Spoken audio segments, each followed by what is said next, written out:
তো ডিসপ্লে নিয়ে ভাবতে ভাবতে হঠাৎ করে ছোটবেলার কথা খুব মনে পড়ে গেল। এখনকার নতুন প্রজন্ম মানে জেনজি এইটার সাথে কানেক্ট করতে পারবে না।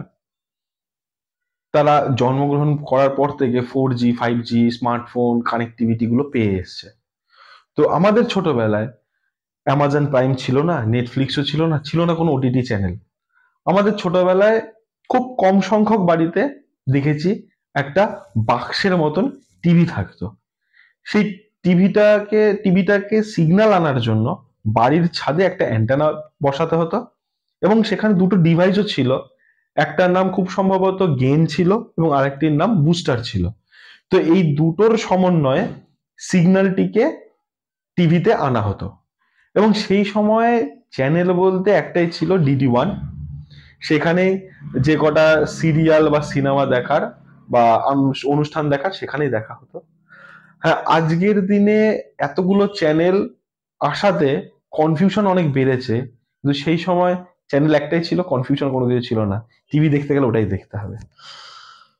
তো ছোটবেলার ফিরে যেতে কার না ভালো লাগে? ছোটবেলার জিনিসটা এরকম। এখন যারা ছোট আছে তারা সবাই বড় হতে চায়, কিন্তু বড় হওয়ার পর তারা বুঝতে পারবে আসল মজাটা ছোটবেলাতেই ছিল।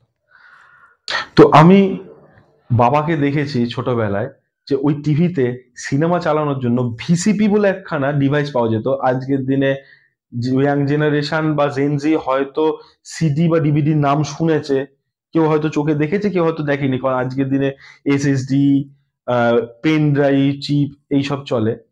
তো আমার ছোটবেলায় ভিসিডি বলে একখানা বাক্সের মতো একটা জিনিস ছিল, একটা প্লেয়ার, যেখানে একটা এরম সাইজের বড় একটা ক্যাসেট ইনস্টল করা হতো।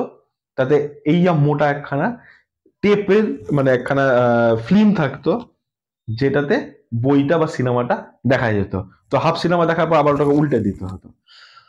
যদি কারো বাড়িতে পুরনো টেপ থেকে থাকে, টেপ প্লেয়ার, তো সেই যে ক্যাসেট গুলো হয় ছোট হয় সেটা, কিন্তু এটা সাইজটা অনেকটা বড় ছিল। তো বিষয় হচ্ছে, তো সেই সময় যে টিভিতে দেখা, যে টিভিটা আমরা দেখতাম, সেই টিভিটা ছিল হচ্ছে CRT টিভি। সেটা ছিল বাক্সের মতন বড় এবং তাতে যে ডিসপ্লেটা ব্যবহার হতো সেই ডিসপ্লেটা ছিল হচ্ছে আহ, সাদা কালো ডিসপ্লে, ব্ল্যাক এন্ড হোয়াইট। তো আস্তে আস্তে সেইটা চেঞ্জ হতে হতে ডিসপ্লেটা হয়ে গেল কালার ডিসপ্লে এবং আপডেট হতে হতে CRT টিভিটা আজকের দিনের হাল ফ্যাশনের জিরো ফিগার মডার্ন টিভিতে রূপান্তরিত হলো। তো আমাদের মোবাইলেও প্রথম যে কিপ্যাড ফোনগুলো ছিল তাতে যে ডিসপ্লে ব্যবহার হতো সেগুলো সব সাদা কালো ডিসপ্লেই ছিল এবং তারপর আস্তে আস্তে আস্তে কালার ডিসপ্লে তার জায়গা নিয়েছে। তো আজকে আমরা এই ভিডিওতে জানবো দুটো বিষয় সম্বন্ধে। একটা হচ্ছে মনোক্রম ডিসপ্লে এবং সেকেন্ড হচ্ছে RGB ডিসপ্লে। ভিডিও শুরু করার আগে আপনি যদি এই চ্যানেলে নতুন হয়ে থাকেন তাহলে সাবস্ক্রাইব বাটনটা একবার প্রেস করে রাখুন এবং তার সাথে বেল আইকনটা একবার প্রেস করে রাখুন, এরম টাইপের ভিডিও সবার আগে দেখার জন্য। তো ভাষা যদি হয় বাংলা, আমরা শিখতেই পারি হয়ে হ্যাংলা। নমস্কার বন্ধুগণ, আমি Sumanta, welcome to my YouTube channel brain unlock, যেখানে আমরা বাংলা ভাষায় করি নলেজ আনলক। তো আজকের ভিডিওতে আমরা শিখব মনোক্রোম ডিসপ্লে এবং RGB ডিসপ্লে নিয়ে। প্রথমে বলবো মনোক্রোম ডিসপ্লে নিয়ে। মনোক্রোম ডিসপ্লে কোনটা? হ্যাঁ, ঠিকই বুঝতে পেরেছেন, ওই যে সাদা কালো ডিসপ্লে যেটা আগে বলে আসলাম।